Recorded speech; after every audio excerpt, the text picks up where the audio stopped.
Great, looks like we are live, and I can see we've already got somebody there on the live chat. So welcome to our, can't remember which number it is, but 8 is it this week? You probably know better than me. Live stream. Great. Looks like we are live, and I can see. Thank you. And you will remember that we are repairing a long case clock, and last week we were making this new spring. And I cut the material about 1 millimeter too short. So I haven't done much this week. There's my kind of sort of excuse for now. It's been a crazy, good, in a good way, horological week. And I was just talking to Team Up and the Clock Club here and saying, got no tools, no tools. And of course, the truth is that we've got plenty of tools, hand tools anyway. But of course, I've got no idea where they are. I've been working on contract and everything was packed away. Now I'm trying to unpack everything and find things. So this live stream is basically going to be a whole lot of rummaging around, looking for things that I can't find and get frustrated. Anyway, nevertheless, welcome everybody. Thanks to Team Up and Clock Club, who I can see has started the chat. So what we're going to be doing today is progressing our spring. And it's just as far as we got last week, but hopefully a little bit longer. So it's a bit better. So this is just a little recap. This is CZ108. So this is unleaded brass, which is great, difficult to work. It's very sticky. It's not free cutting. But the beauty is that it makes great springs because it doesn't crack or break when you rivet it or bend it, so it's good for cold working, but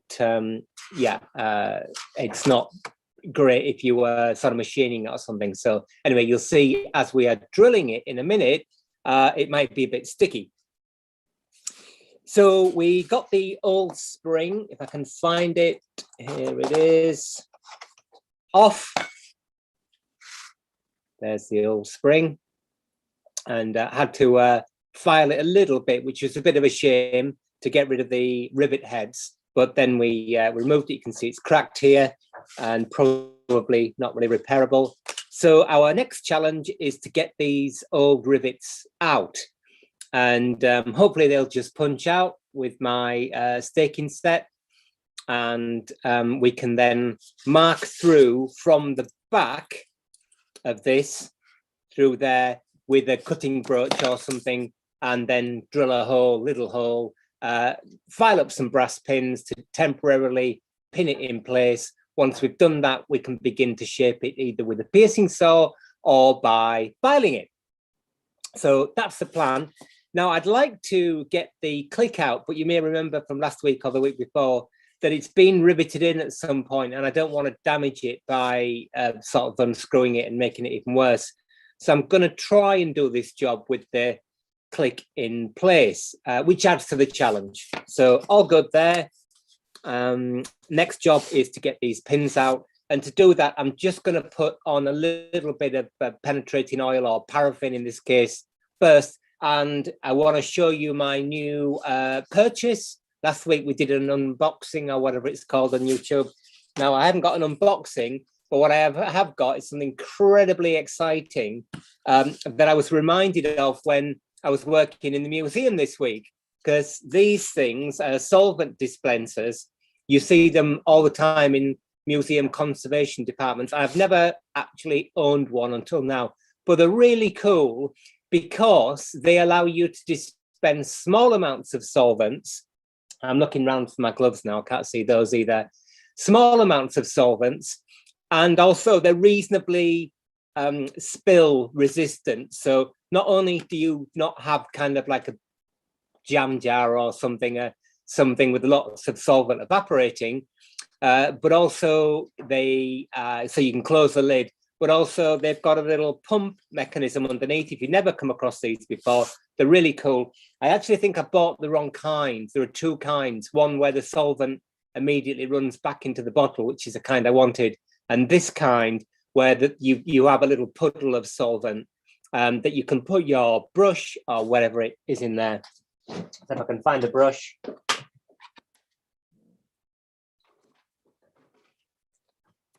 So I use these little flux type brushes with natural bristles. They're really great. I do try and clean them out, but if you've got a really yucky job where you don't want to keep the thing, then they're kind of disposable. And as far as I can see, there's no plastic there, so that's kind of quite good. So yeah, these solvent dispensers are really useful because did you see that? You can just dispense a tiny amount of solvent. You can close the lid so you're not breathing in too much.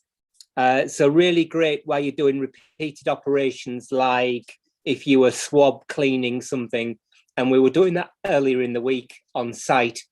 And this solvent bottle, if you're interested, which you may not be, but I'll tell you anyway, if you're interested in the kind of the broader, slightly reluctantly say, but the language of conservation, as in the kind of tools and the presentation.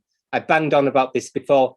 Many of my former students would say, how do I get that kind of museum sector type work? And half, well, not half the battle, but some of the battle there is having a few key bits of kit, wearing gloves the whole time. As we say every time on this channel, the only reason I don't wear gloves is because I'm changing, pressing the camera, doing this, but normally would wear gloves when we're handling historic work.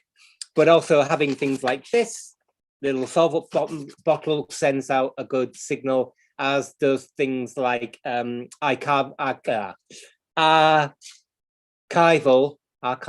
cotton tape, which again, using it loads this week. It's really useful stuff for tying up wires and holding things out of the way. And we've just got some more of it here. In fact, I think the unboxing last week was so successful that I'll just show you this stuff before we get on to drilling. The screen of the workshop, the workbench, is rather small. The screen of the workbench? Yeah, on the cafe.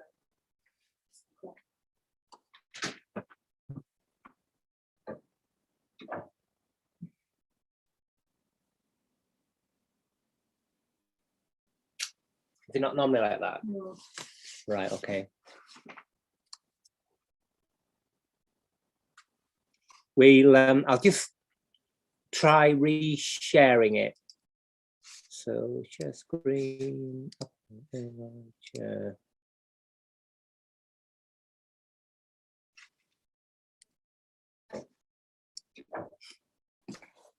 Anyway, so we've got a little box of goodies here from Preservation Equipment. Now you can make up your own swabs, but it's kind of not worth it really. These are so inexpensive. Little wooden handled cotton swabs, they're really useful. And I ran out of cotton tape, so I bought one of each width, and again, incredibly useful scalpel blades. Now, some people, well, is that better? Oh, great, okay. So, as far as scalpel blades are concerned, there we are, that's better.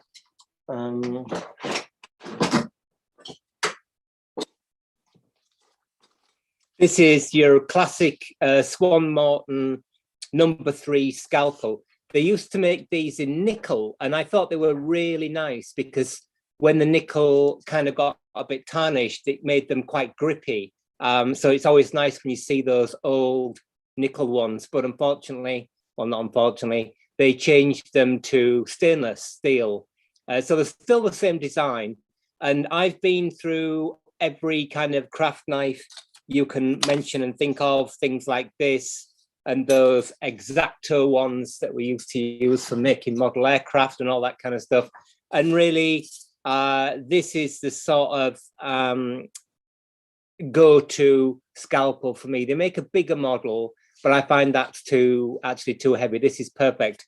And I hope you are interested in this information, because I'm telling you anyway, is that there are several designs of blade, one that's really cut away, which I've never gotten to terms with, but I've got both the pointy one like this, which is a bit like that old X-Acto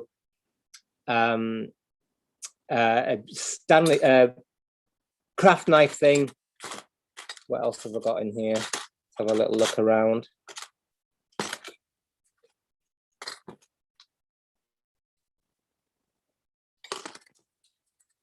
I thought I had some of the bigger ones, but I don't. So anyway, I've come to terms that this, for what I use in clock stuff, is by far the most useful one. It's a number 6 curved blade. So I've just treated myself, as you saw, to a whole box of those things. I don't know how much they are, but there's 100 in there. So this is going to, let's have a little look. As you can see, I'm trying to put off drilling a hole in the spring. Distraction therapy.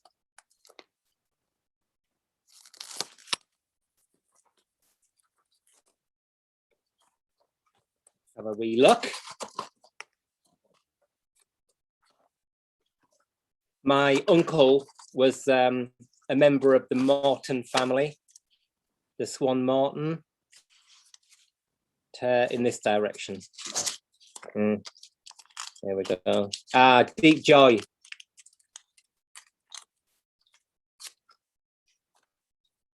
So this is a really fine thing, because of course you can never ever find a sharp scalpel blade, new one. So there we are. They do sell a little plastic tool that's for removing and inserting these blades, which I don't have one of those. But what is actually really useful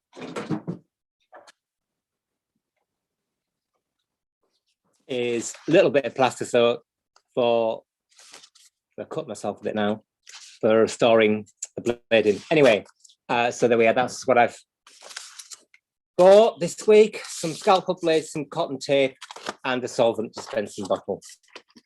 I think Derek says that he uses X-Acto blades. Yeah, yeah, X-Acto. yes, yeah, yeah. The X-Acto craft ones. I always find that aluminium bezel or whatever it is that holds them tends to work a bit loose with those. And so we, as I said, I used to use those many years ago when we used to make model aircraft, and they seem to be really good for that. I've found that as I said, moved across to the Swan Morton. So if you get a chance, try one of these. I think you'll be pleased with its quality. But as always, there's many ways to skin a cat. So anyway, we'll put some paraffin on here, a little bit more. And then we'll punch out those rivets, those pins. Probably going to put it on there. And put some pins through. So I'll go looking for a staking set, my staking set.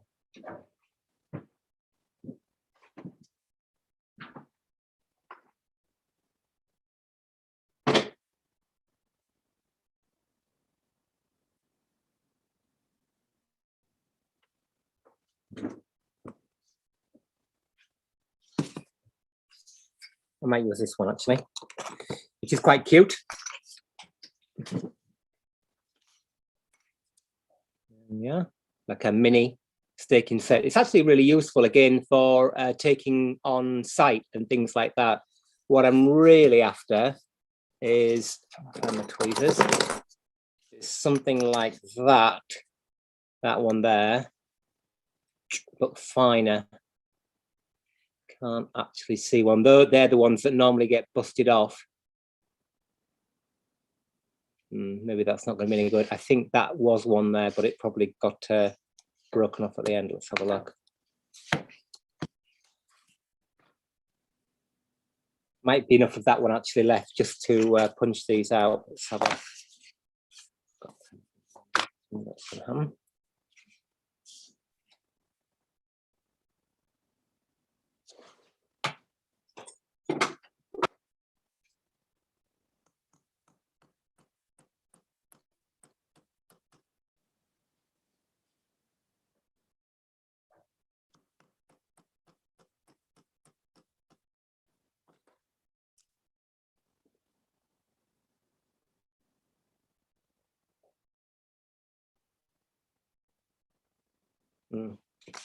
That wasn't particularly the right tool for the job. We need a punch with a bigger end, a wider end. Let's just have a look for one. Of course, those pins have been in there for many years. They are slowly moving out, so we'll get them out and hopefully not damage the material that's around them. Yeah, that's the thing with these. I think that was the one that we wanted, but those ones that come to a point, come to a kind of narrow cylinder, always get broken off. So unfortunately, they're not available to us.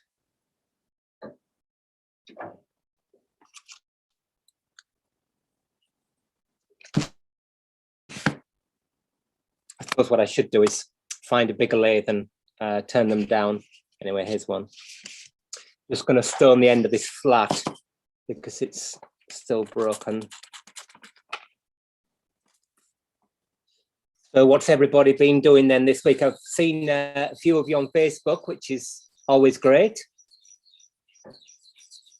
with your challenging projects.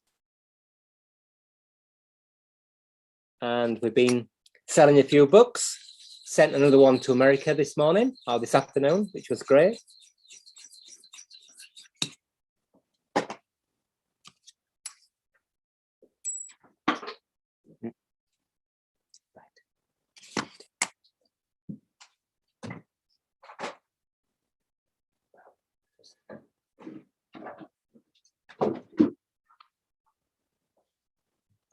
Dropping things, getting too excited.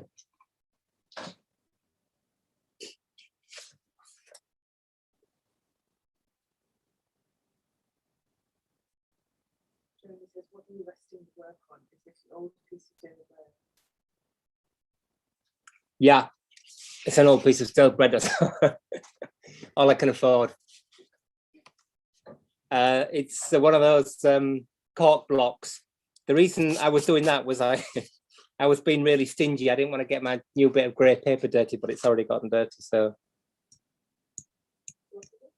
cork block.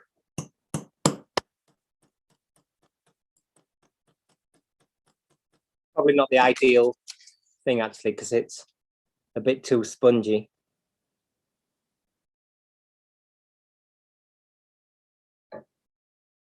No, not working.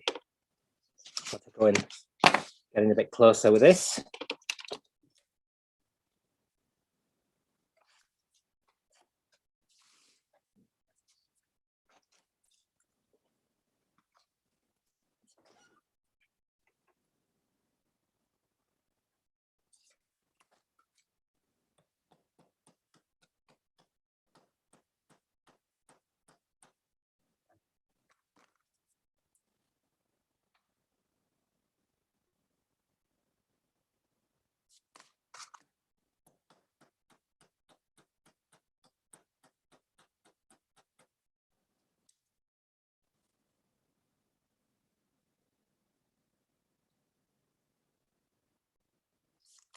Right.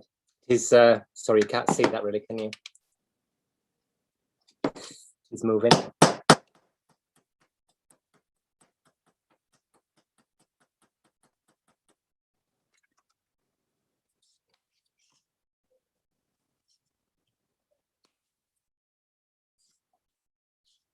Looking good.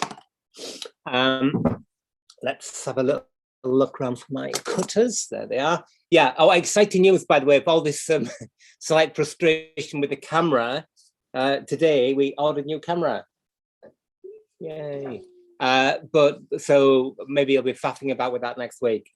So that should help us. It's not really a webcam, but we've got to try and use it for that to get some better photographs. It'll certainly help with the book, with the writing.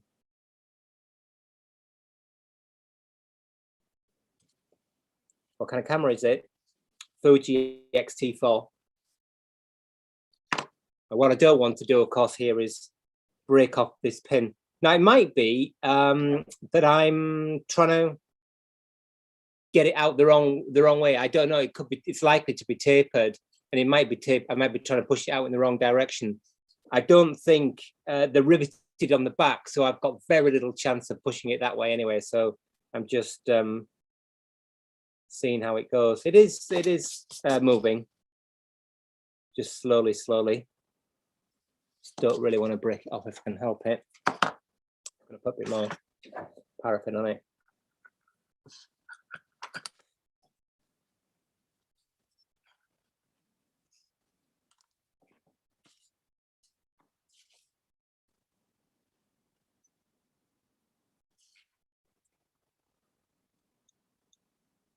Gonna break off.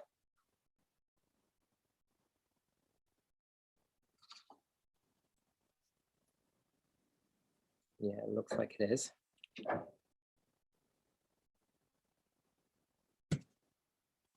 Yes, is the answer. It's gonna break off.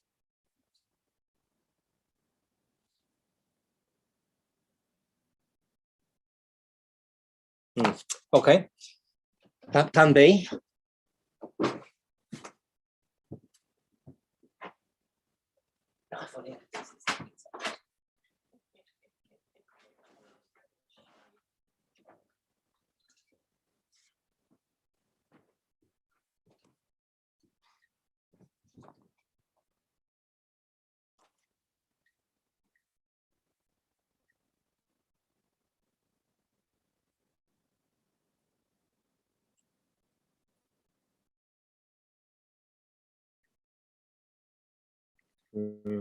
Yeah, of course, the challenges with, as I think I mention this every week, it's getting really, it must be getting really boring for you. But the challenge with staking sets, of course, is the really popular punches always get damaged. And then you think, once you've done the job, you think, phew, thank goodness for that, I'll never need that again. And then next week you need it again. So let's have a look. This is a bit fine, but it might get it out. Let's just have a look.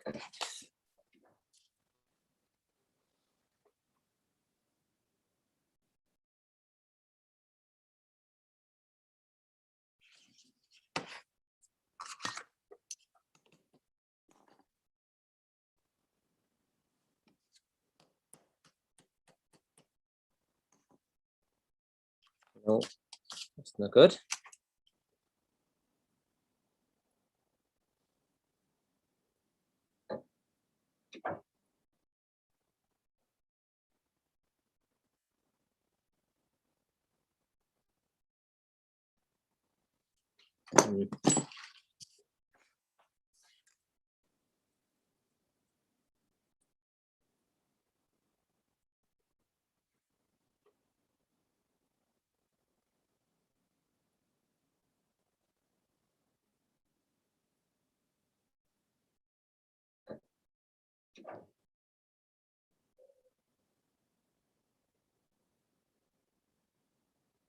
Yeah, I wonder whether I'm trying to push it out the wrong side, maybe.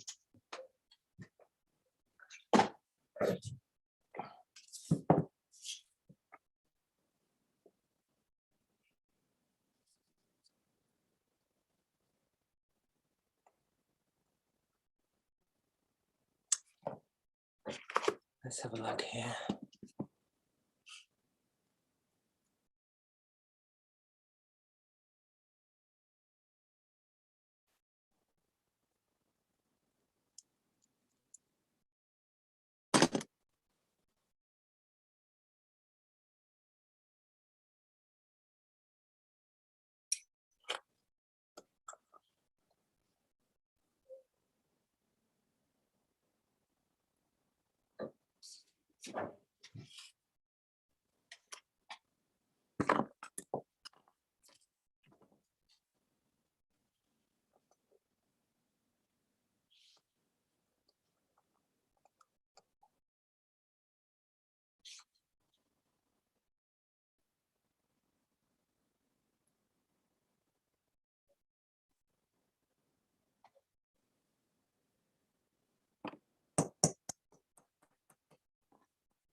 That's it.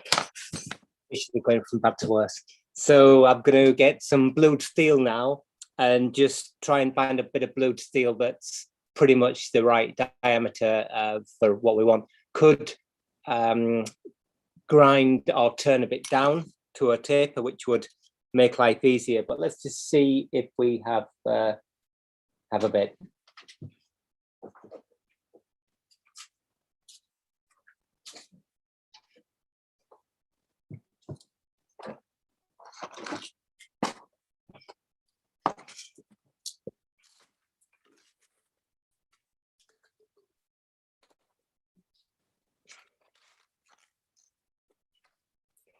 Looks like it might be about the right diameter.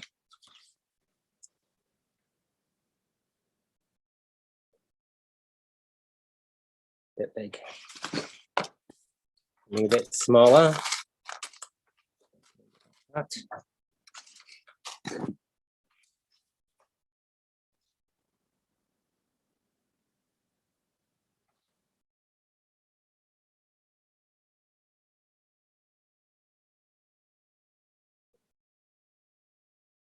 Yeah, that should do it. And at least it's the kind of exactly the same diameter as the pin. So obviously with this long piece of steel, if you'd hit the end, it's just going to bend. So I need to shorten it.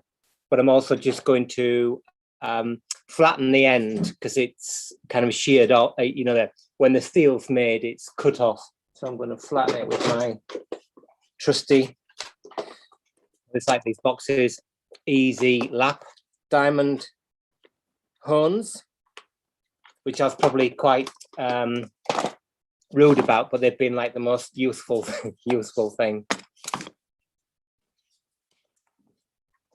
Find a pin vise, pin vise, pin vise, pin vise.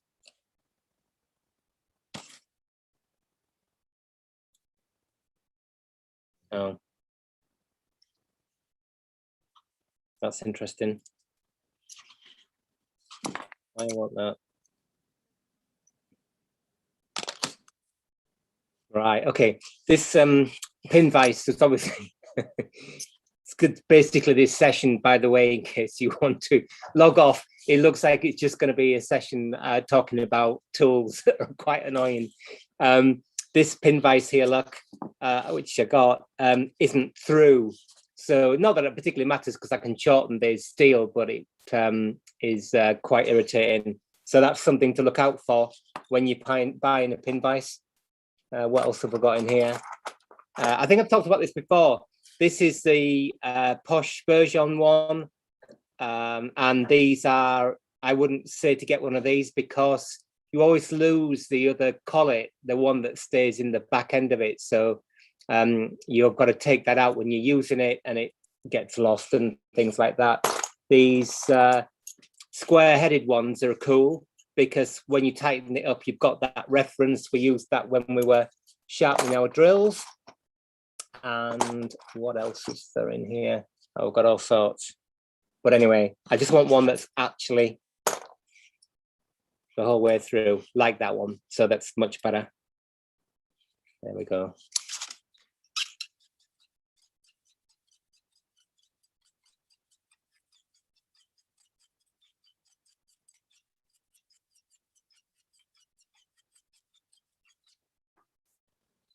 Should have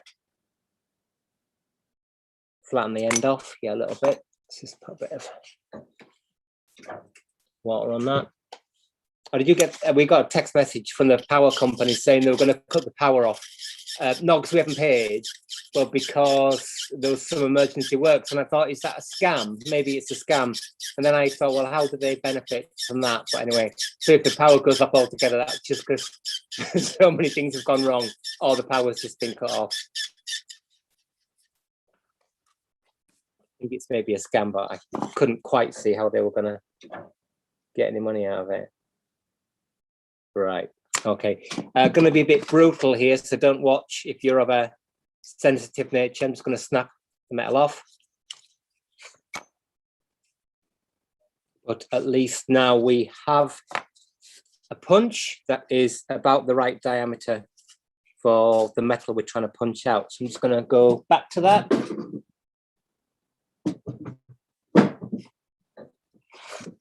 see what I'm doing.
Right, okay, just having a get down there so I can see what I'm doing. Yeah, I think that was the problem. The pin is tapered in this direction, so the thin ends at this end, and then that end has been riveted over on the back. So on the one that remains, I'm going to either have to file that off or try and drill out the top of the rivet, which will be a challenge. So I'm just going to continue to push this one through, and then at least if we can get that out, then we can actually check that it is tapered, it's parallel, or I'm just making a pig's ear out of it, which is probably the case. But right, okay, let's go back to this now.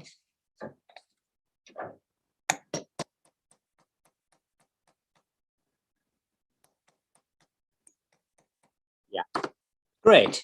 Okay, so I don't know if you can see that there, but the pin has come out. So the pin comes out towards where the spring was, which is useful for when we're fitting the new ones. We can fit them back in the same direction. You can just about see there on the camera. We just move over to a bit of a closer shot. You can just about see there on the camera. It does appear to be slightly tapered. Let's just get it out. Tweezers.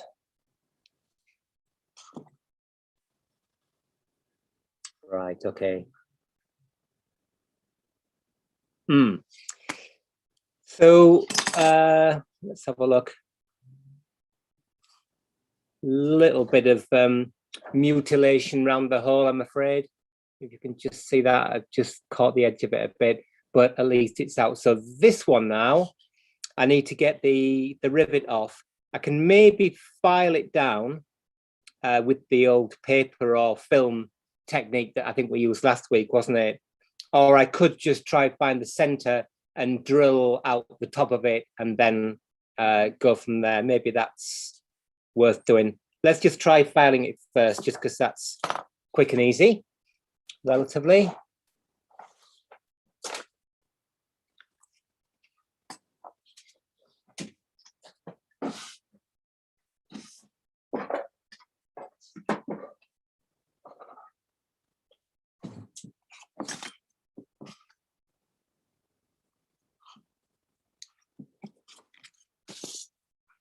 Get the old piece of bread.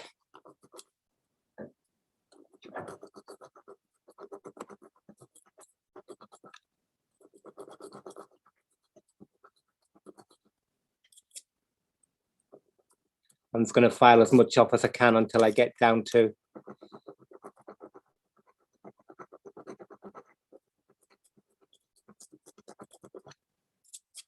It's quite interesting doing this because I'm always drawn to these, as I've mentioned many times before, barrette files. This is a 4-inch barrette file, hasn't got a handle on it, of course. Tut, tut, tut. It's got a little bit of surface for us, but I think it's new old stock. What make is it? I think it might be Bedford. Which are the version tools that you were talking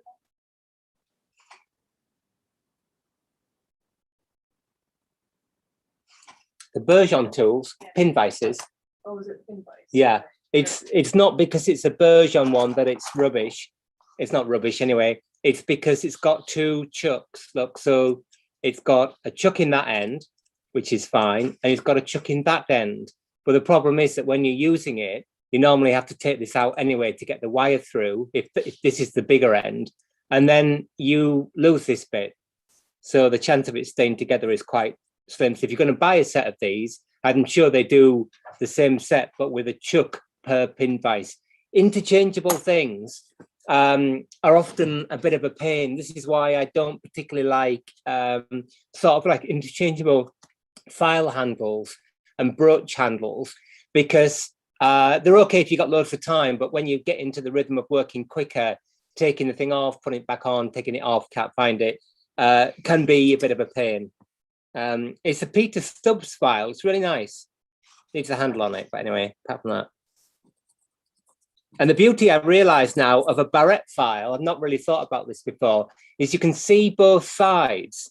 Normally when you've got a pillar file, you can't see this side, it's hidden because of the thickness of the file. But in this case, you can see both sides, which is really nice. Maybe that's one of the reasons that these are actually so useful. Right, there we are. So I've filed it down as much as I can without filing onto the metal. Let's see if that is actually going to be a little bit more compliant when it comes to being punched out. I'll just try it, this little fine one first. If not, I'll go back to my bit of blued steel. Yay. Right. Okay. So maybe I should have known that it's pushed through from one side, then riveted. I could see the riveting, but I presume, did I presume anything? No, I didn't presume anything, didn't think about it. So there we are. This one came out as easy as pie. So that's good. That's nice. I'll just clean this before we put the final spring on, but that's it for now.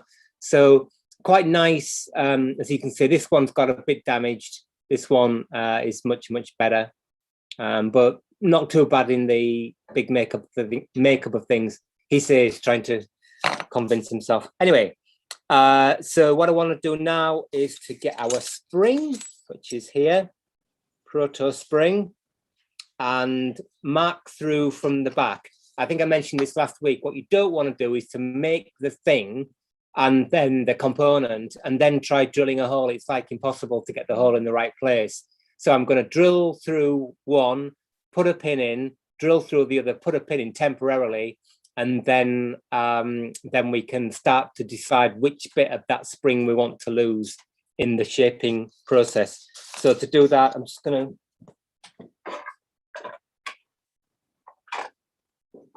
that's my blue pen. Oh, there it is. Got a mark on the back with our, you check I've got the right end. Yeah, marking blue.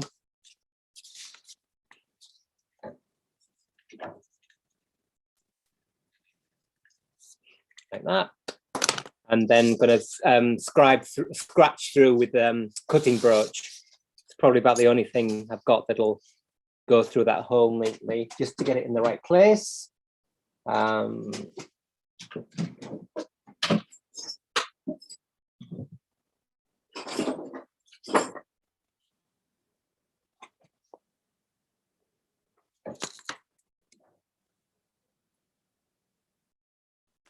Just sharpen this first, make sure that it leaves us with a nice little mark.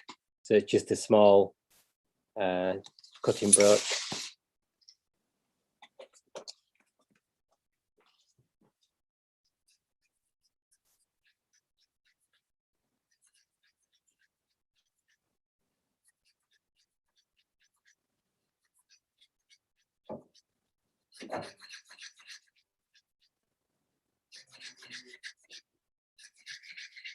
It may not quite look like it, but there's a kind of a version of calm here at the moment after such a busy beginning to the week. So it's just nice to, it's actually really nice just to do this, that you can do hopefully without having to think about it too much. So it doesn't really matter because we've got lots of material to work with. What I am interested in is, because we can't get the click out, I don't want to get the click out. I want to make sure that this is long enough because it needs to be bent round at the end. So I don't want it to be too short. So let's just flip it over and slightly arbitrarily, if there is such a word. I'm going to do that one first. There we are, so you can see it's marked. Yeah. And I'm just going to sanity check it with the old spring to make sure that I haven't done it too close to the edge. No, that's okay. Look, we've got a little bit there. See that? A little bit of extra, so we're just about okay. So I'm going to punch that now. Find a punch. Again, this little staking set, proving quite useful. Should really, again, make one of those sprung holder things that you get with the bigger sets for getting those stakes out. It just makes life a lot easier. Our punch is completely blunt. More sharpening. So just rotating it as I sharpen. I'm particularly bothered about it being amazing, but I would rather it made a little point than a kind of crater.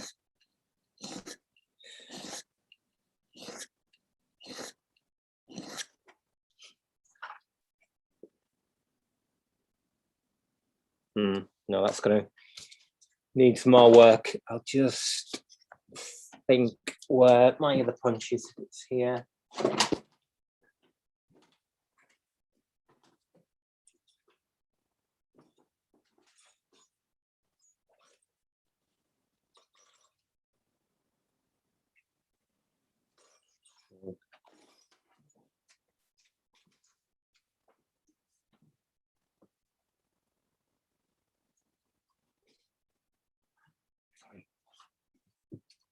As warned, lots and lots and lots of looking around for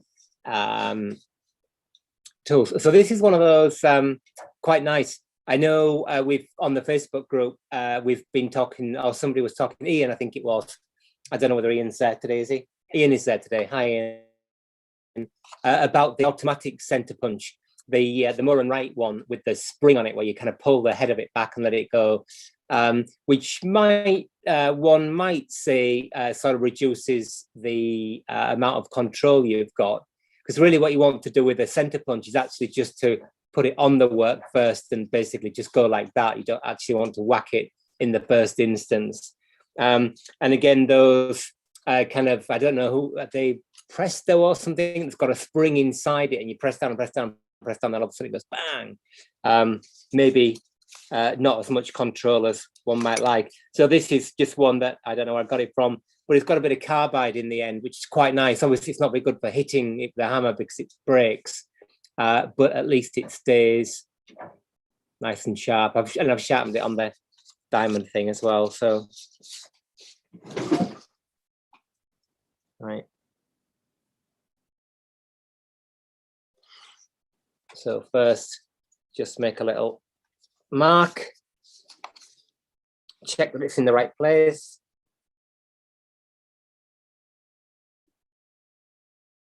We'll actually just sanity check that against the wheel, because I can see I'm in the mood for making several holes. Yeah, that's good. So just going to give it a little tap now.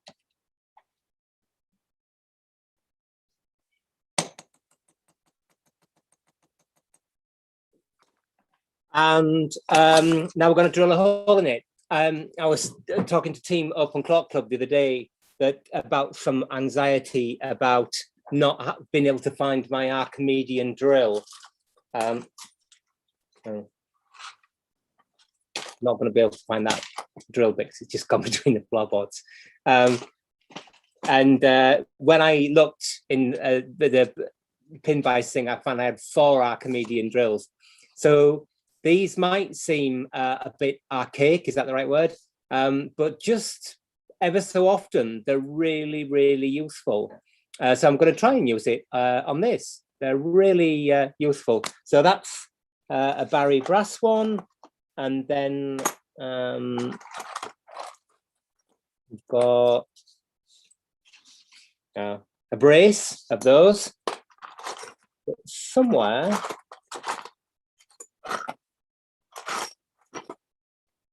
I'll keep my eye out for it. It's a steel one. But what I did find when I was looking for the Archimedean drill and in a bit of a panic is, sorry, it's just like easier just to talk about tools, is I found this. There we go.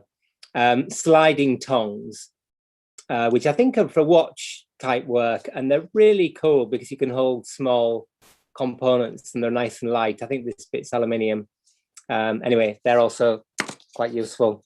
So Archimedean drill, just need to check that the drill bit is sharp because I just found it in a box of old drills.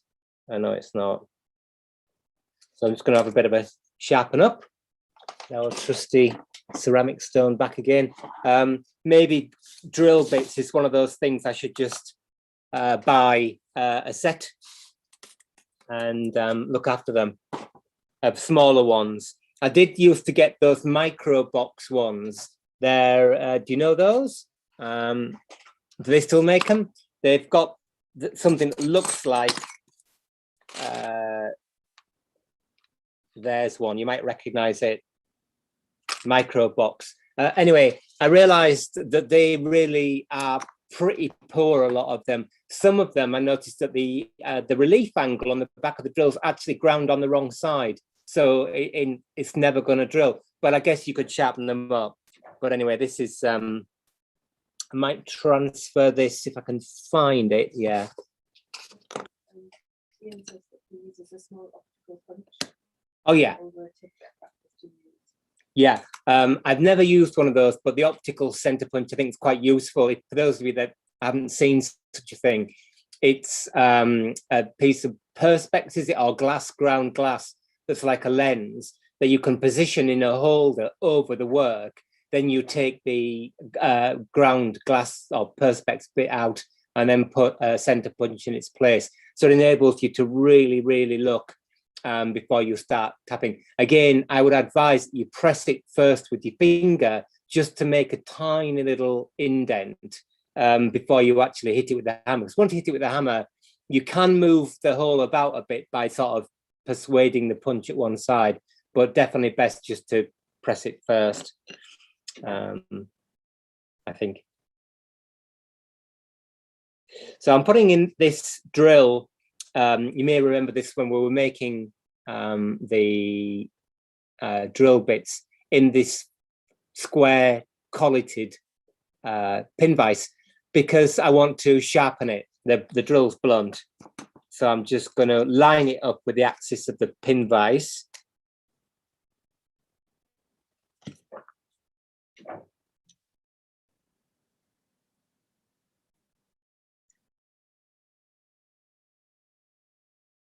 Like that. So we're on sides number 4 and 2, I think. Double check.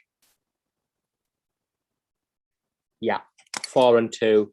So I'm just going to put on some relief angle that way to make the point, and then some back. Notice that on Sunday I did some re-pivoting work on a French clock, and I was really surprised that if you have a pretty flat drill, so the point a bit like a twist drill, it's ever so easy once that point wears for it to start to drift sideways, and it sort of makes a bigger hole. I'd kind of not twigged that before. And also the importance of having the web of the drill really thin, you know, how thick the drill is basically, which makes it cut a lot better, but of course it makes it weaker and more likely to break off. So turn it round 180 degrees.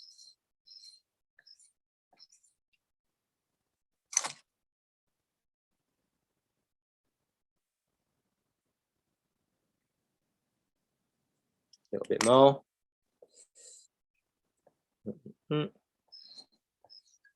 As you can see, when I made that drill before, I'm being a bit more generous with the point and the relief angle on this. Remember, we're only drilling a bit of brass only, but it is CZ108. Remember, I think I've probably mentioned this before, and we mentioned it in our book. It's up there. I forgot to put my fairy lights on. But when drilling sheet brass, in particular CZ108, which isn't free cutting, the work must be clamped. Again, that's a good thing about doing it this way, is it's not going to start flying around and hurting your finger. But yeah, the work must be clamped, otherwise it will grab and lift up. So use, if you can, low angle or zero angle helix drills for drilling brass, which does mean having a separate set of drills for brass and a separate set for steel. But believe me, drilling brass sheet in particular is a real pain, so make sure it's really well clamped down. Just going to put some oil on here.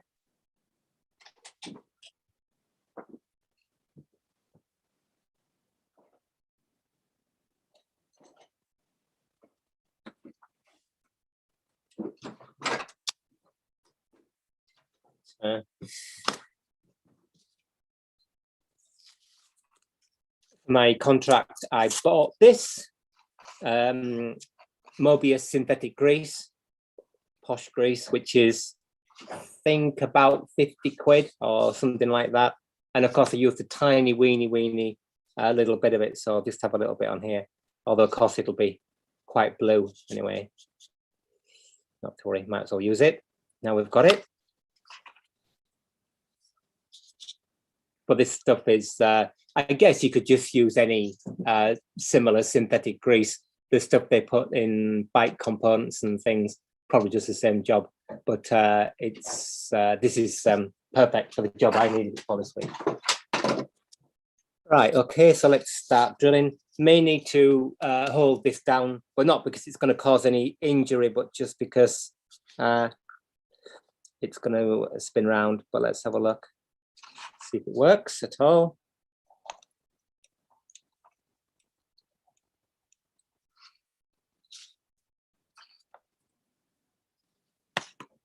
No, I need to make a bigger hole with my center punch.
Of course, you may well ask, why don't you just use a drill press? Because I haven't got one, is the answer. But if you have got one of those nice small drill press, really incredibly useful, with a chuck that closes down to zero, Again, maybe it was on Facebook. I can't remember now. But somebody was asking about a milling machine. That was it, and about run out and that kind of thing, which I guess is important. But there are so many good quality small drilling machines on eBay. You know, if you want a specific drilling machine, the problem with those things is they're often designed for printed circuit boards, so they're really high speed, which is not what you want for your horology. So you either have to change the motor. We have to change the motor basically, because those PCB drilling machines are really nice, but they're just far too fast for what we want. But you can often change the chuck on those machines. That's the point I was making, to an Albrecht chuck, 0 to 6 millimeters or 0 to 1/4 of an inch. And they're incredibly useful for things like this, because it take obviously a tiny fraction of the time. Correct.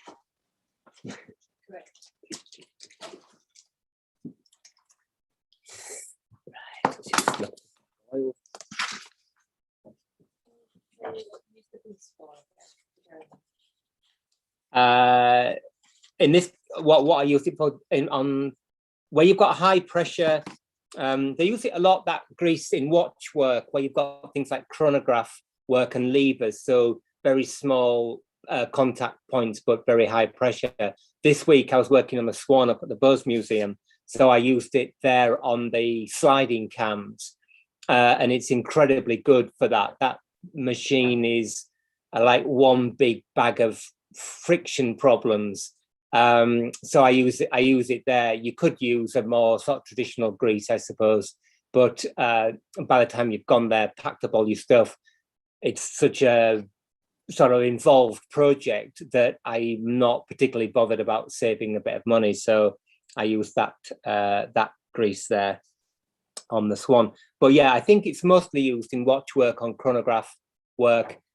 As I think we've said before, I don't really use grease on clocks, maybe mainsprings, maybe. But where you have something like, again, on the Facebook group this week, somebody in the States posted a picture of a nice spring clock that they'd been working on with star wheel and jumper. And so for those kind of things, you could use it on there where you've got sort of more difficult friction. But actually, I would use a bit of graphite pencil on there or something like that. So yeah, Swan cams where you've got really sort of high pressure situation. Right, just a bit of oil. So lots of talking this week and not much in the way of action. Maybe if you come back in about 4 weeks' time, we might have actually got something done. Anyway. Hopefully you're sat there with a nice cup of tea. And let's just look for an oiler.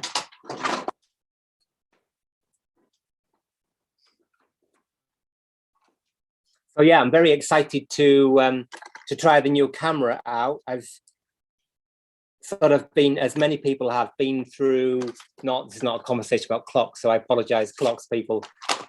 Been through the whole process with 35mm cameras and having a big bag of stuff to carry around with prime lenses and things, which was great. I really, really, really enjoyed it. But for the past, need a bit of pith wood, I ain't got any. For the past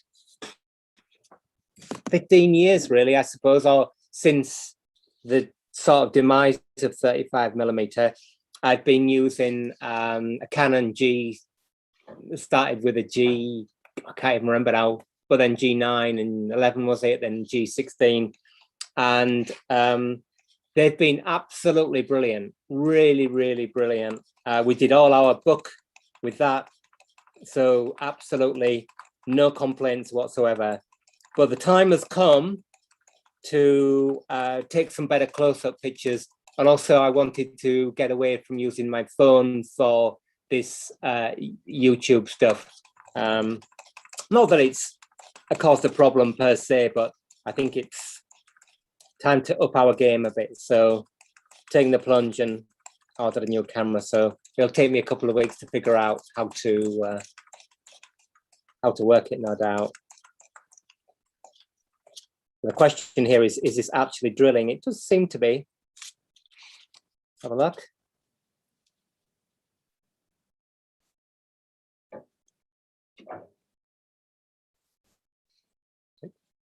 Coming through.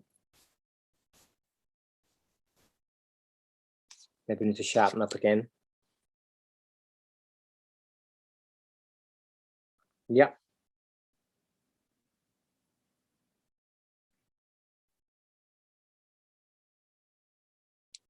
Yep.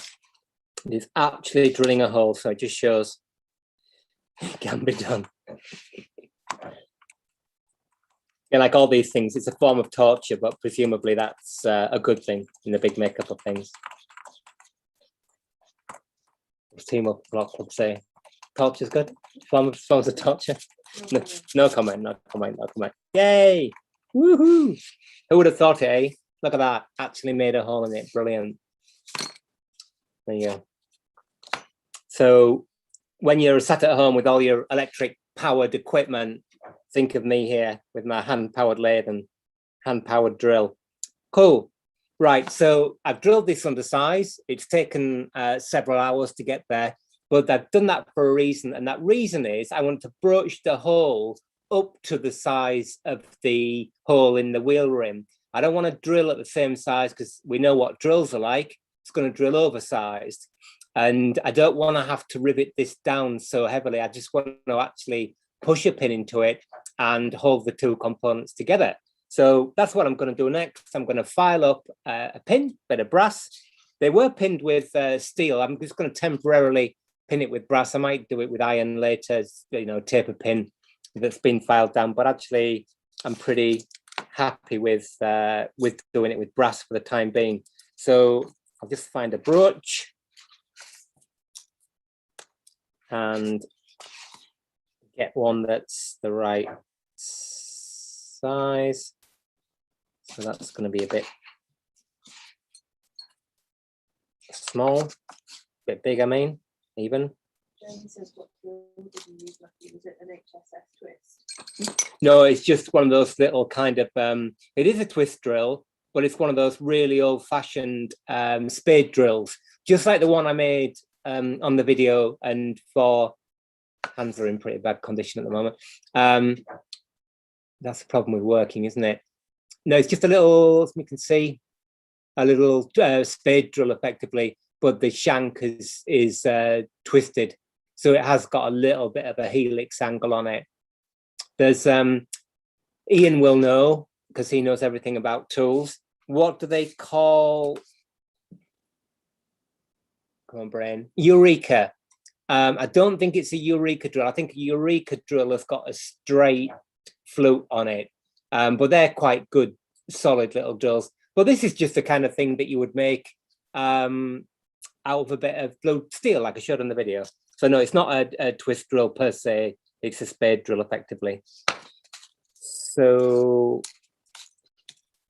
here's our brooch selection. I'm just going to find one that goes the whole way in. Presumably when they make these things, they must make them in sets.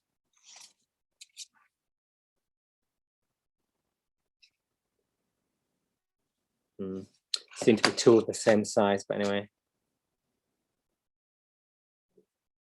Right, so what I'm going to do to check that I don't over broach the hole is I'm going to put it in here in the rim of the wheel. Comme ça, as they say, and get my blue pen and just mark up to there. So I know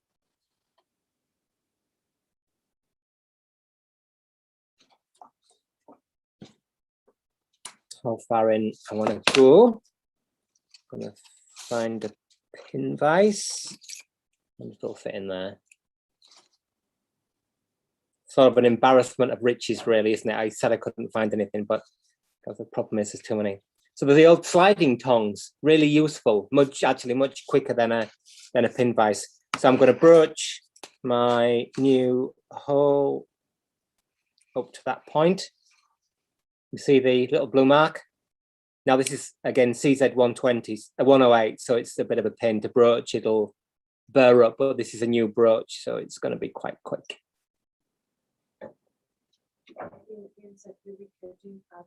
Straight boots, good for drilling fairly hard.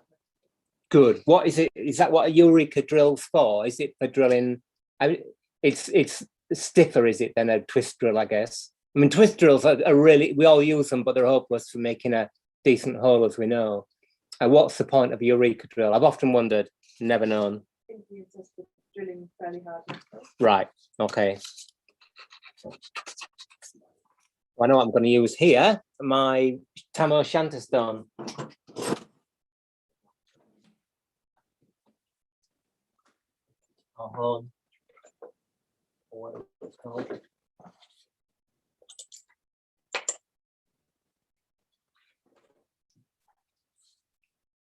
Just to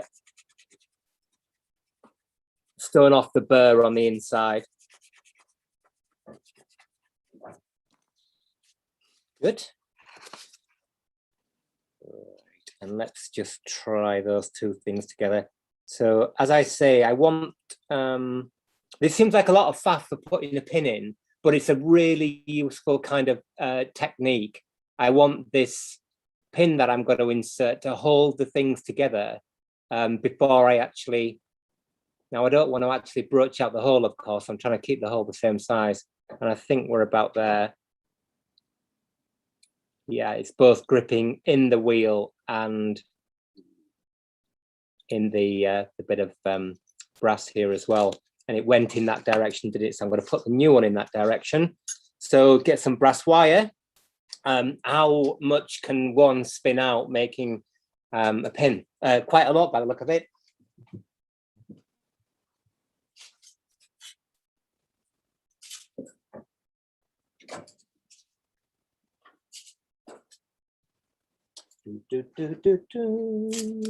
Brass wire. Tray.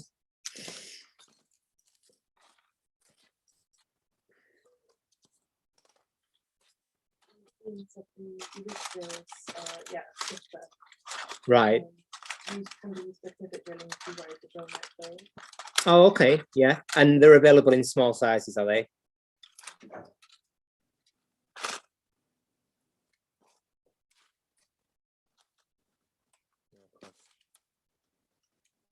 Never actually find a bit of wire.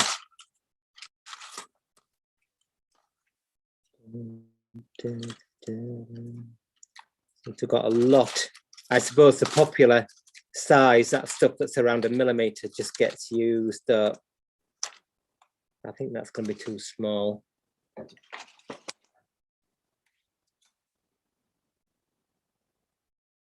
Yeah, too small, because I want to file it down to a taper.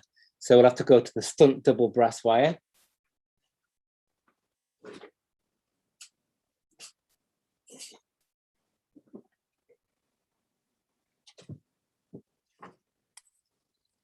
See if there's some in here.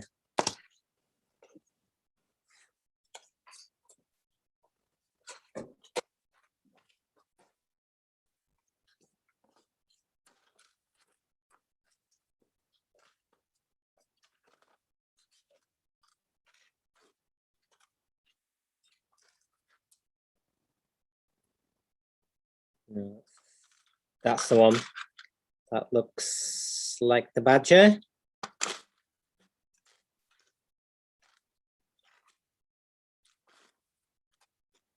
Yeah. Let's see. It's still too small. Yeah. So it's this one, which is actually quite big. Also file it down. Okay, so we're going to file this to a really long tape, because what I want is a pin to stick out both sides, so I can take it off, put it on, take it off as we shape our spring and move towards whatever it is we're moving towards before I forgot. Let's have a look. Oh, repairing something.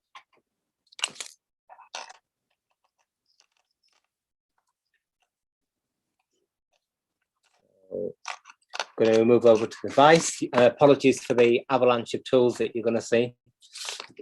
Been a busy week, that's my excuse.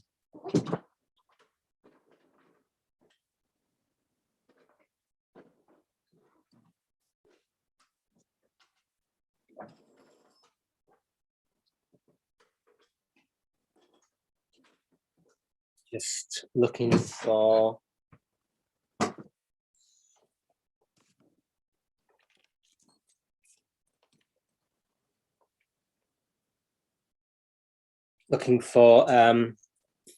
boxwood filing block thing.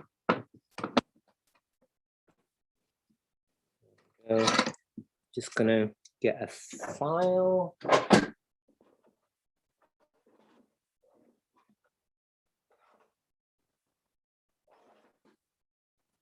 Got some really grim file that I've for some reason ground off the edge at an angle. Anyway, no doubt it'll do the job.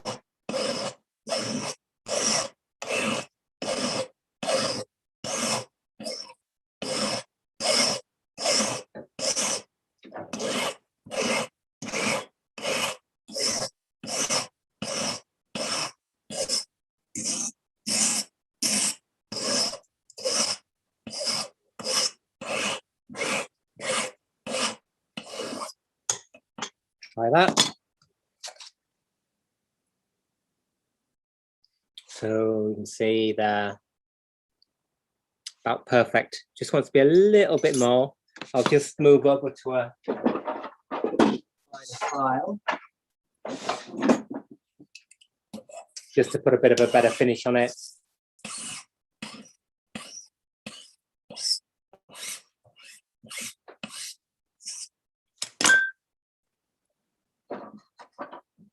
All right.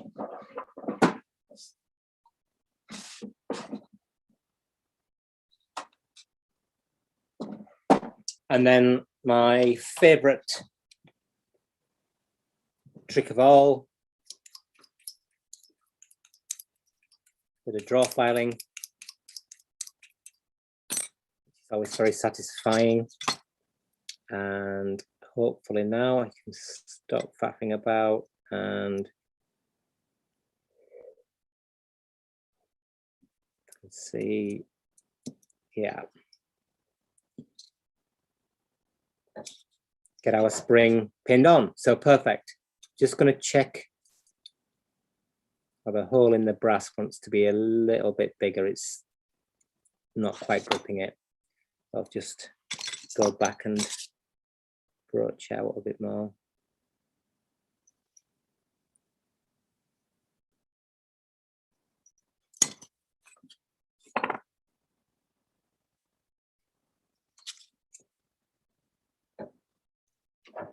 No, a bit more.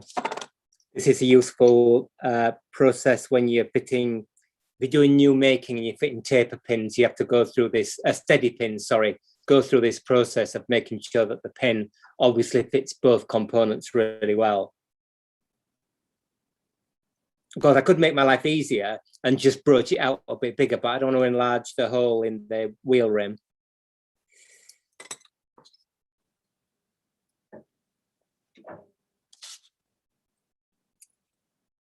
That's it. See that little tiny gap there? That's perfect. When I squidge it on like that, both things are going to be fixed together. So that's exactly what I want. So good. Cut it off.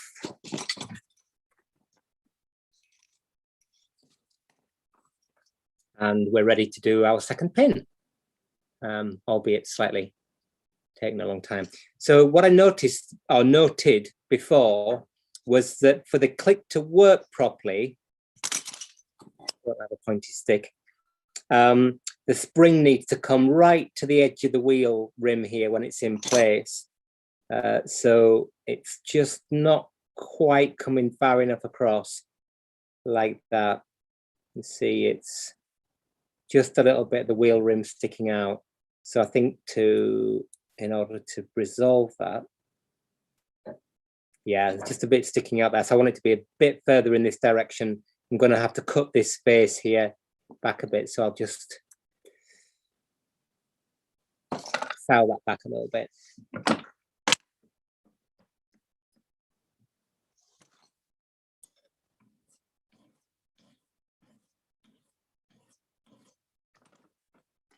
and I'm trying to keep this as long as possible.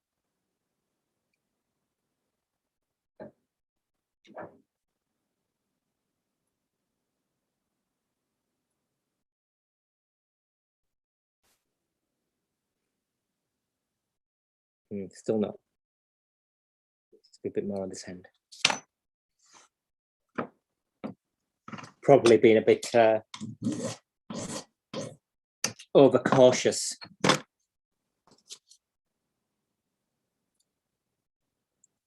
There we are. So the underside of this bit of brass here is actually just sticking out a little bit from the wheel rim now, which is what I want. So good. Now we've done that, we can mark the back again. Somewhere around here, our blue.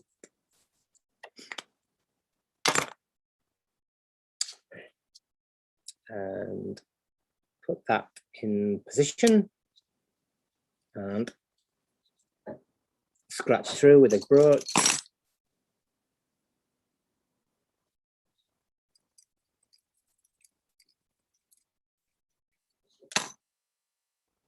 Double check, done that right. There's our mark, nice and clear.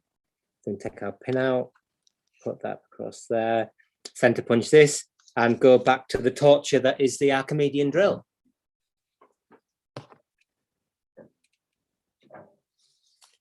There again, presumably, I don't know, not being an historian, I don't know anything about the Greeks, but presumably there was some point in all that torture. I suppose having any kind of drill would have been quite useful, incredibly useful, in fact. Right. Okay.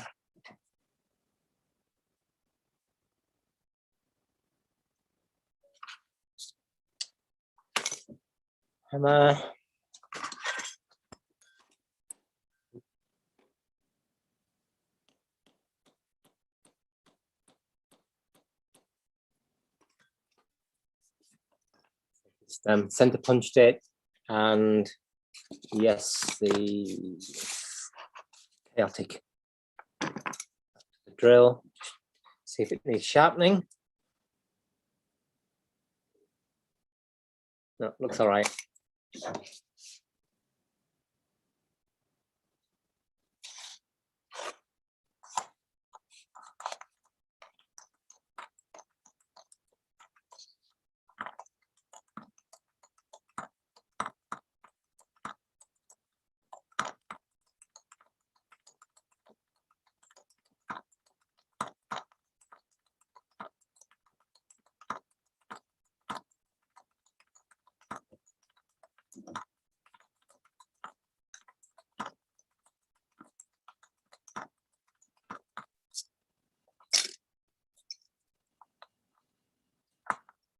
Assume that means nearly through.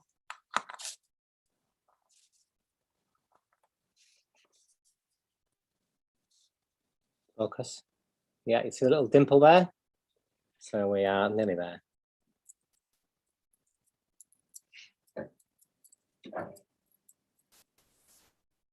Again, obviously, when you're not doing this kind of trying to, well, not that it's good fun, but trying to sort of demonstrate or whatever, it's actually quite quick, you know, and cheap on electricity. So that's good. So if the electricity had gone off, which it obviously hasn't, then I would be able to keep drilling.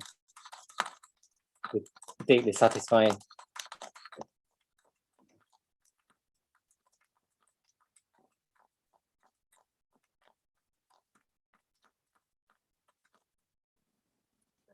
Yep. Jeremy says that don't forget antikythera mechanism. Yeah. Was probably made by Archimedes students or in Archimedes workshop. They probably used this actual drill, I think. But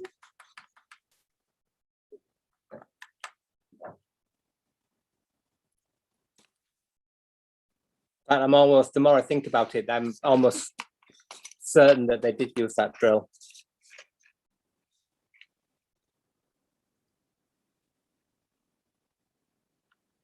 All right, so just check in they're the holes are about the same diameter which they are, so we can unfortunately got some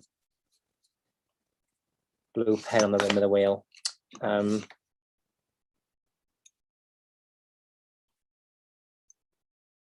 Yeah, it was nice to I probably mentioned it before. Did we mention the Antikythera mechanism? I think so. Yeah. Talk about it again for the 400th time.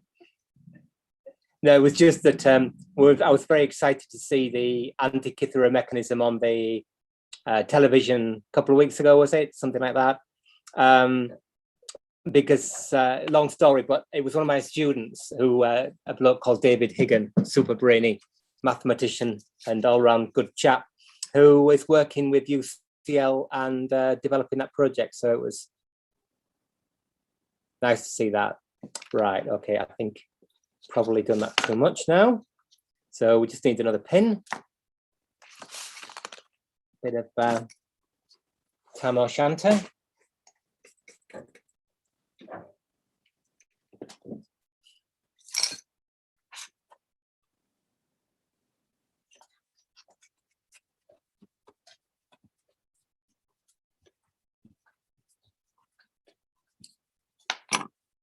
Just to deburr there. Let's find ourselves another brass pin.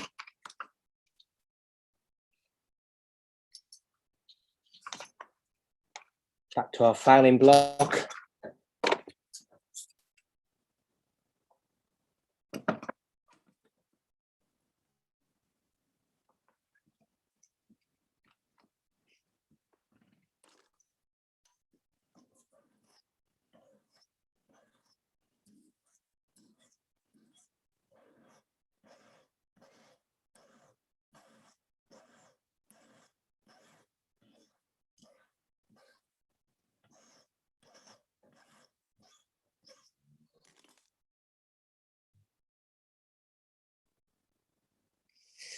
Check it goes through. Fits on, but not quite enough.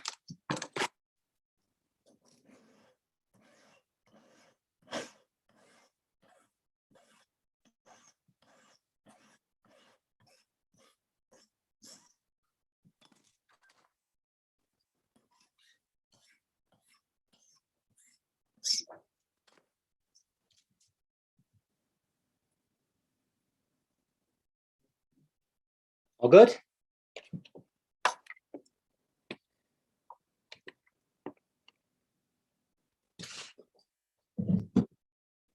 So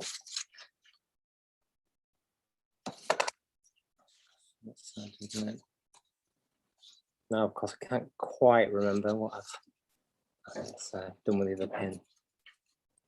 So we want that same situation here.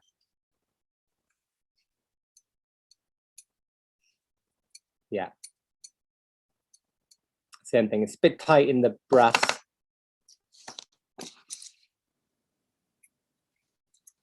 Just broach out a little bit more.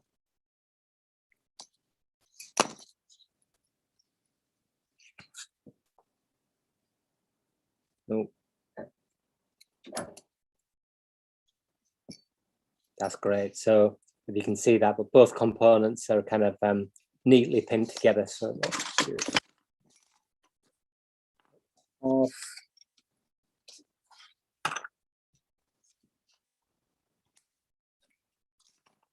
Our other pin in, and then we are ready to go on to the next stage.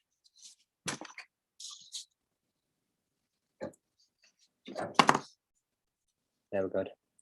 Cool. Pleased with that. So my next decision really is whether we follow the kind of design of the old spring or we just make our own thing. I'm kind of slightly tempted just to make my own thing really, which is probably a bit cheeky. But obviously in terms of the taperingness of it, I don't have a problem with that. I just didn't really like, it's not for me to like or not like, of course, the fact that it kind of curves up right into the dedendum of the wheel. In fact, if we put that on top, maybe it won't go on. No, it won't go on that end. It would. Maybe we should pin that on together. Let's do that. See if it'll fit together.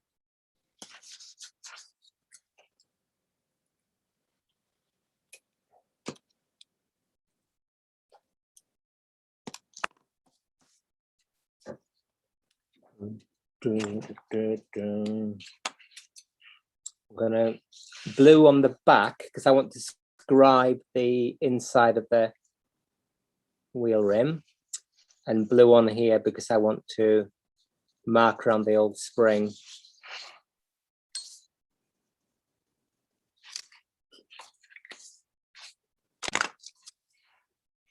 If we can.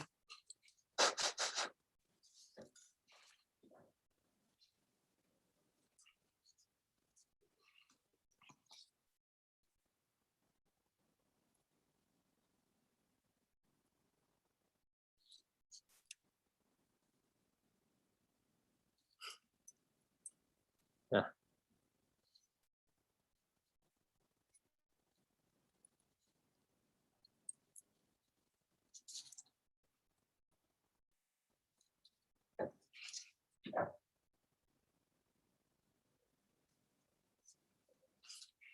So we've got a nice little sandwich now, which is neat. You can see the big, I wouldn't exactly call it a big advantage, but you can see the advantage of making those long pins. You can just get hold of them, pull them in, and take them out as many times as you want.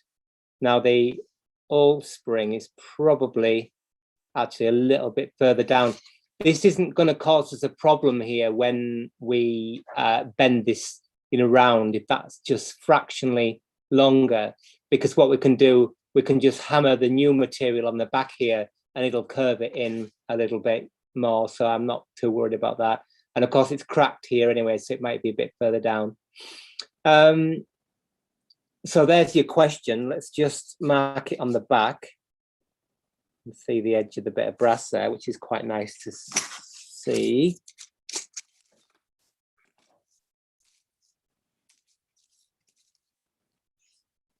So I'm just going to mark around there on the inside without hopefully puncturing my finger.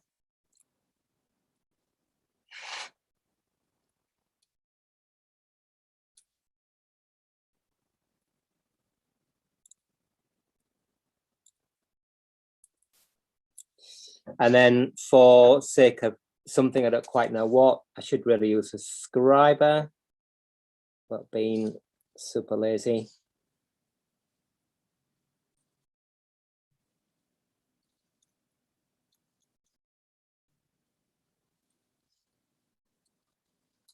Scribe around there. So there we are. There's the approximate shape of our old spring, and there you can just see on the edge is a minimum amount of material removal we want to do. I suppose I should kind of go with the shape of the old spring, but because it needs bending round a bit here, when I've cut this outside bit off, I'll leave it a little bit wider, and I'll just hammer it, and it'll curve it in a little bit. So as much as I've got this burning desire to do my own thing, I might actually just stick broadly with what was there. It worked for a couple of 100 years, so maybe leave it at that. So it's back to our piercing saw table and a little drink. Oops, sorry.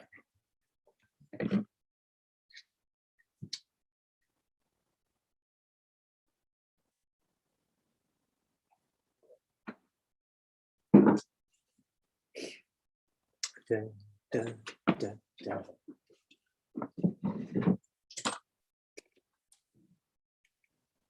It says included. Included. Jeremy's tempting me down the path of improvement, which is tempting as it is. One must resist. One must resist, right? I've got my piercing saw, but no piercing saw table. I was using it before, so it can't be far, as my old mum would have said.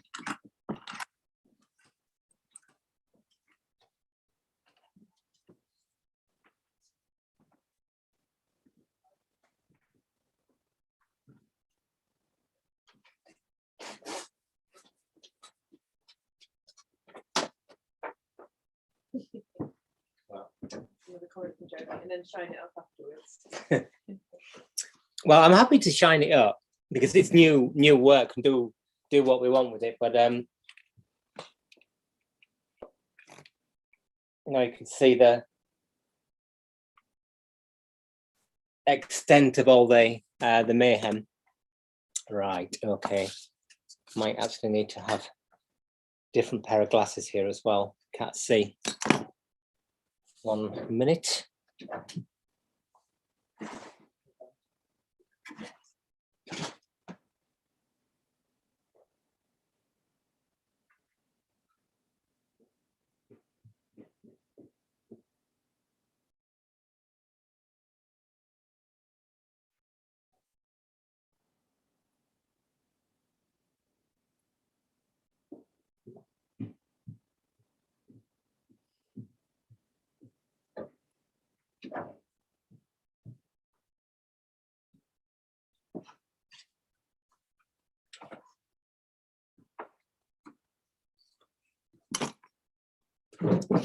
Glasses found. Yeah. If the pins are only push fit Yeah. and only riveted one side, Yeah. what's to stop the pin from working out? Because it's tapered from the opposite side to it's riveted. So it's pushed through, the pin is pushed through into the taper, then the narrow end is riveted like it was originally. I should have kind of realized that when I was trying to knock them out the wrong way.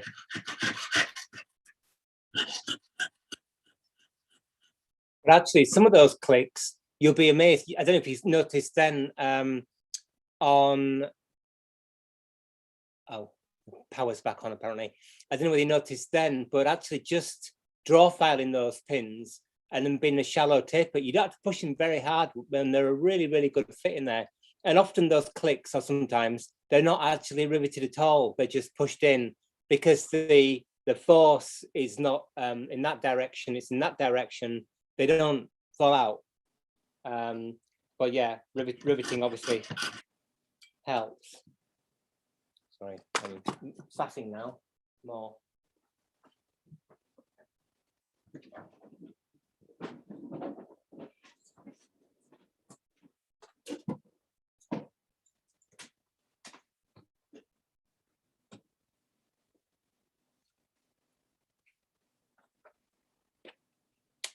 Yay. Got some light as well.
Long way around.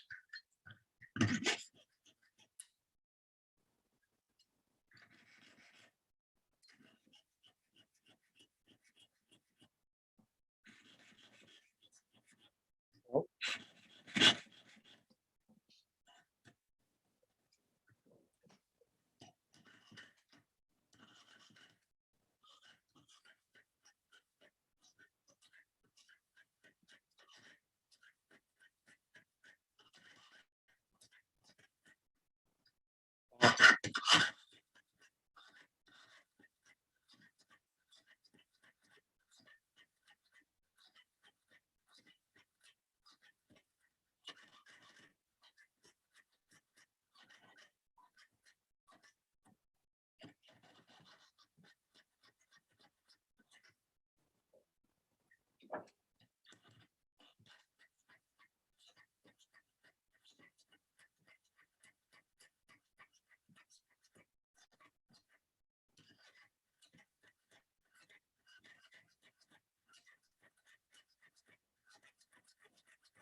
Oh.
So I'm just going to shape. Let's have a look. Shape this end round a bit now. As you can see, I've left it quite a lot oversized. I would like to say that was done on purpose. It could have just been really, really bad sewing. So lock. There it is.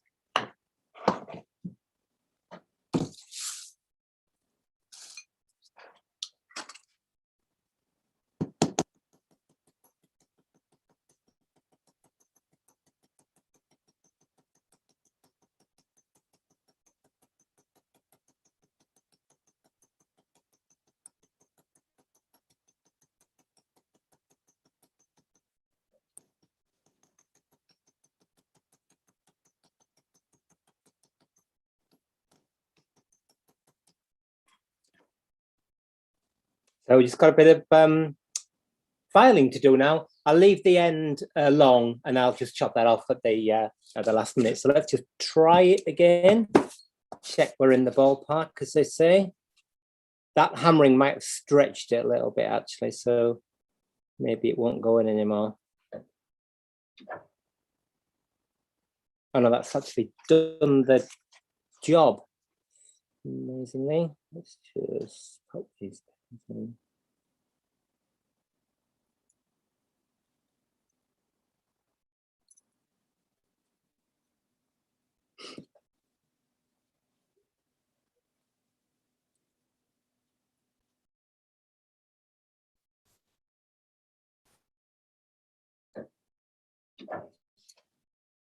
Yeah, good, good, good. If you can you see that here? It's brought the end of the spring down below the level of the existing one. So super happy with that. That's great. So it's just a case of attacking it with a file. It won't take long, so I'm going to continue now. I know we've been going about 6.5 hours so far, but anyway, what the heck? This is obviously the bit that I'm concerned about up the top, so I'm going to take that material away first because I don't want it interfering with the pinion for the can't even remember which train this is now. Is this a going train? Can't remember. Forgot. But our line there where the old spring was looks pretty good. So with the pins, and then let's just take that down. I will move back to the vise. Probably this is where you would want vise with plain jaws, but that means a whole lot of faffing about here. So let's just go back. Yeah. Jeremy asks, is the hammering for work hardening or just to straight? No, it was to bend it. Yeah, yeah. The hammering can be to work harden it. This, do you remember last week we already did that? It was already pretty springy anyway, but I work hardened it by hammering it last week. No, this is just to hammering on one side will curl it in, because it was just maybe 0.5 mil or something, a bit far out. So I just wanted to udge it in a little bit. So I just hammered it on one, not on one side, but on one edge of the spring only, and it'll curve it round. Bit of forging, I suppose.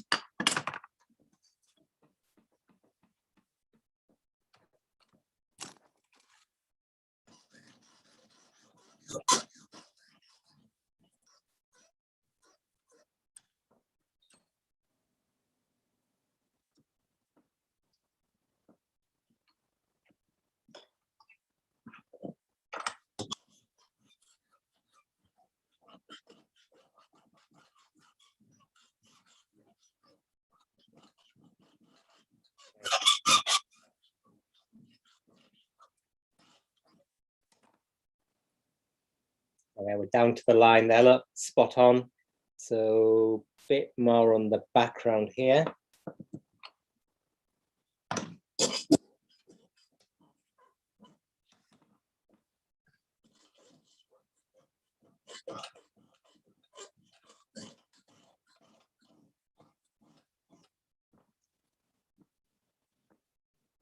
Ideally, you would obviously keep your file jaws away from the jaws of the vise. You don't want to be filing down there. I'm pretty relaxed about this old file. And then just going to get crossing file. Ta-da. Actually, it's got a handle on it, miracle. And I am bothered here. Sorry about the old wobbly camera thing. I am bothered here in particular about touching this file on the jaws of the vise, because I think they're about 45 quid and it's really nice. And it's got the old safe edge like I showed on the video. So let's just get those little knobbles off. Bit of draw filing. Ship at sea.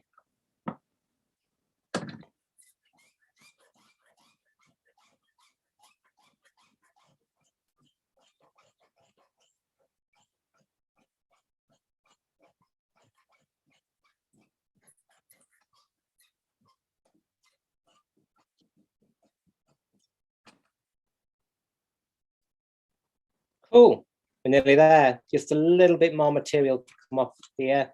I might use that jeweler's ring making tool to hold this. Do the next bit if I can find it.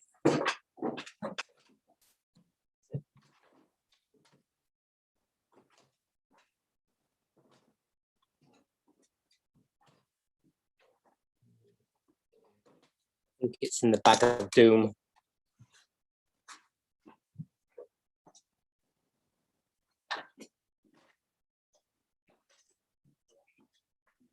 It is.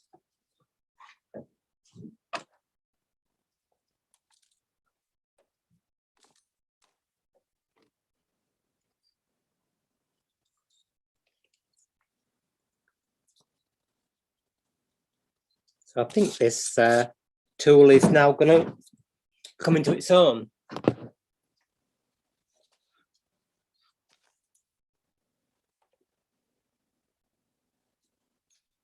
For holding this spring. So maybe the rounded end was the right end in the first place.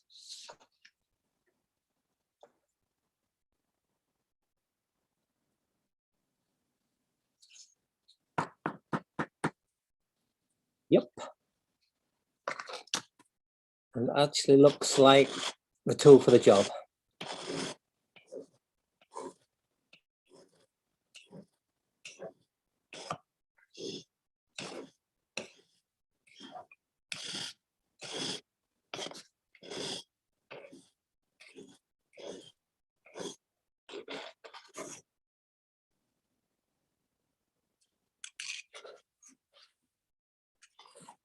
Actually holds that amazingly firmly. Really pleased with that.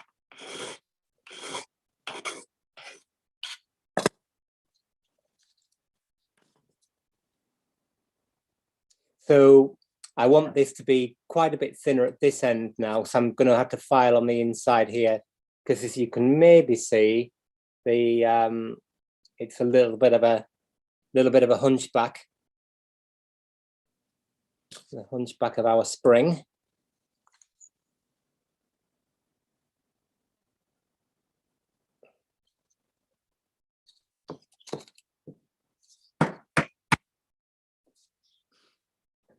The crossing file again. Crossing file's much more useful, I've found, than a half round file. It's just great, like there. You see that? You can just change the, can't really get this in the line of the camera, easier here. You can just slide it along until you get the right radius, flip it over if you want a smaller radius, the correct radius. So crossing file is incredibly useful animal.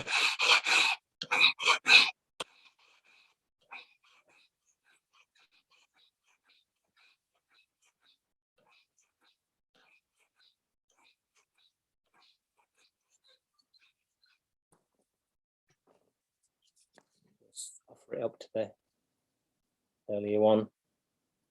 A bit more needs to come off the top, otherwise I'm going to defeat the object of putting that nice bit of shaping on it.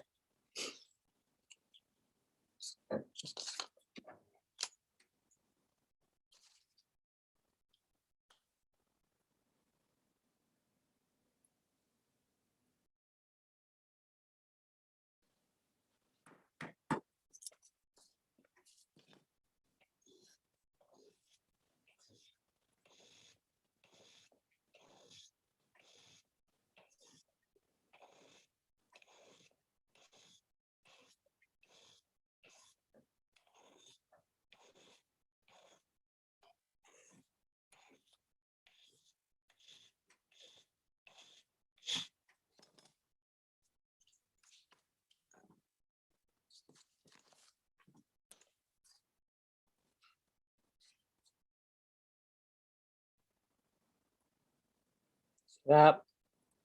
So we are as near as, damn it, there. Okay.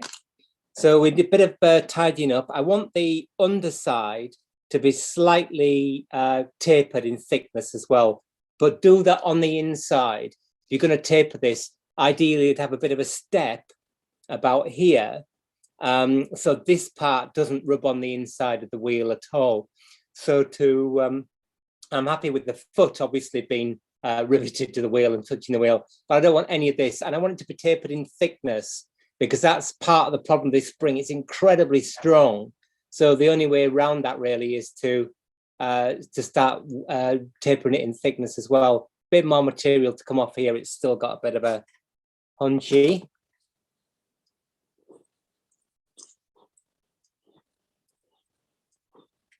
I don't want to thin the end down because we're down to size already. Like that.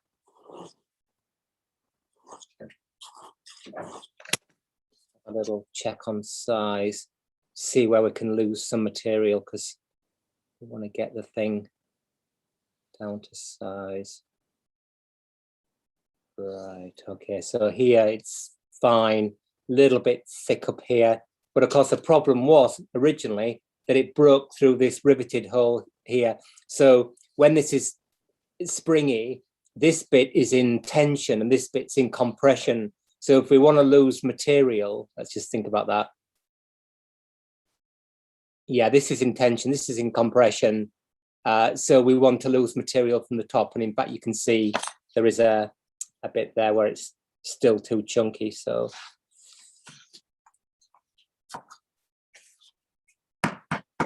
file off.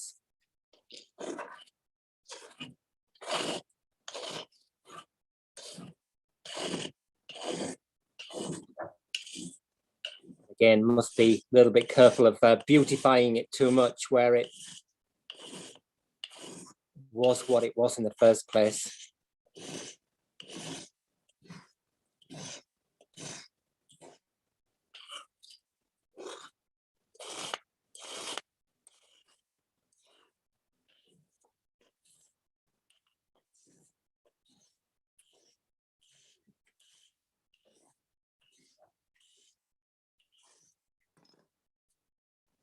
we go. So next thing is to get it on the loaf of bread and start thinning the thickness.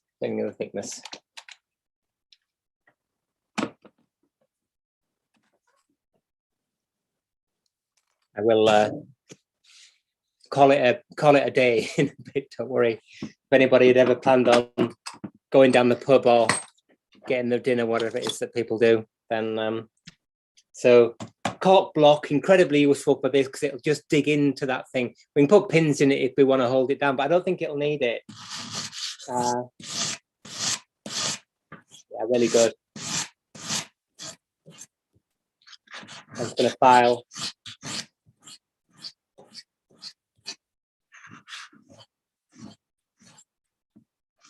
From there, just look for a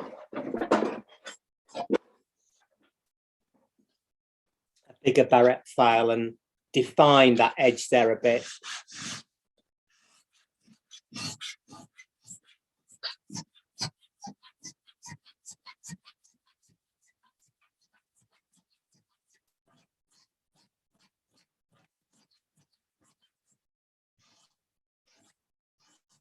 So this is thinning towards the tip, and also what it's doing is giving us a bit of clearance. It's a bit springy. I mean, this design is not ideal. It would be stepped and much thinner, as we said, but we can just take it down a little bit more in thickness, particularly around here where it's causing a problem.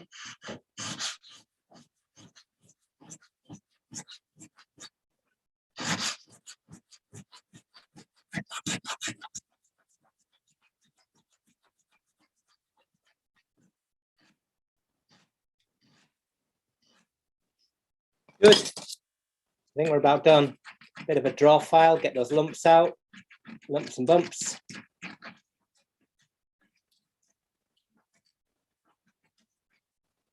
Same on the back.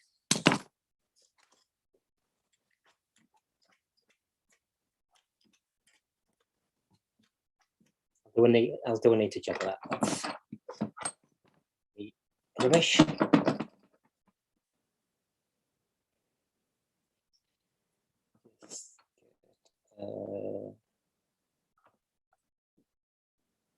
Little.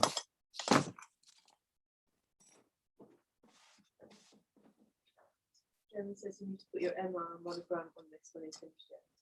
I do. I'll before I rivet it on. Thank you for reminding me, Jeremy. It's great having all these other eyes and ears and brains all working together. I'll stamp it on the back with my initials and the date of manufacture. Let's do that first thing next week, because we've run out of time for this week. So just take a bit of a needle file and draw file the outside where it's seen, just to smarten it up. And remember, this is a kind of form of new making. We're not trying to sort of improve the thing, but remember, when we're making this stuff, the reason we don't, I know you were joking, but use polishing mops, use abrasive paper, whatever that is because we're trying to maintain crisp, angular detail. And you just don't get that by using wet and dry paper and stuff. So using a file, and what I'm doing here is just keep the file in a bit of, without breaking it, a bit of tension like that. So it's actually got the convex side down. So we get really nice sharp edges here. We don't want rinding.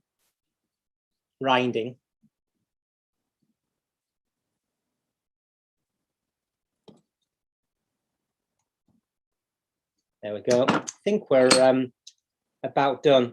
Maybe a little bit more meat needs taking off here, but in the few minutes that are left, we'll finish at 8. Let's just look at draw filing this.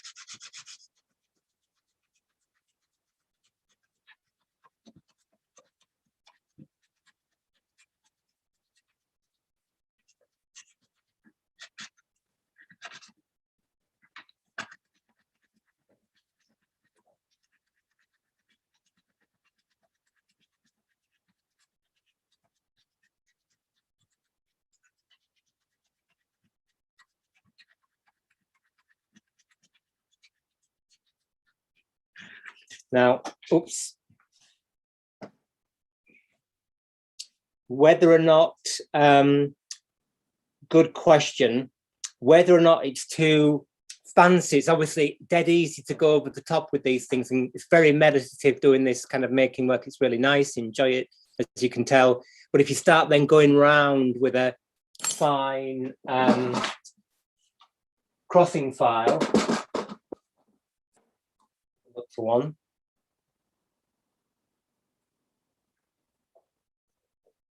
Or something like that, in fact. We could start running round in this direction to actually follow, it'll need pinning down, but actually follow the shape a bit. But I think that's getting a bit fancy for my liking. I think this filed finish is great. What do they say? Great is the enemy of good. So I think we're about done. Ready to, gosh, can't see the tools. Ready to pin it on again.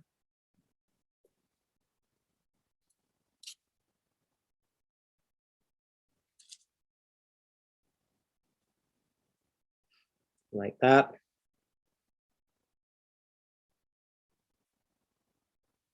So the next thing would be we'll do this next week, we'll finish this next week. The next thing is to cut the end off, and then I am going to actually chamfer that rather than just cut it off straight. So that's a bit of an improvement. And then, not an improvement, a change, sorry. And then, of course, we've got to forge the end round, bend the end round. And that's where the end breaks off, of course, and we've got to start again from scratch. But I don't think it will break off because we've used this really sticky brass, which has caused us a bit of a challenge in drilling it and in filing it. And that thing with a piercing saw, it was like sawing through treacle. However, we do know that by using that CZ108, it's given us a spring that is least likely to crack again. So the worst thing, of course, would be to crack straight through that joint. Let's hope it clears opinion here. So yeah, that's it. Thank you very much, of course, to Team Open Clock Club who have kept the live chat going. Thank you all for attending and your contribution to the chat. I can see it there scrolling over, so it's really great. As always, a little bit dysfunctional live streaming, but this is the life of the clockmaker. So there you are. So next week, cut this off, bend the end, as Jeremy said, we'll mark on the back with our punches, with our initials and date of manufacture, and job done. And we'll move on to the next thing, which I think is going to be straightening that C6 center arbor. So thanks very much. Keep with us on Facebook and hope to see some of you, at least, if not all of you, on Saturday night for regular Open Clock Club. Thanks very much and bye.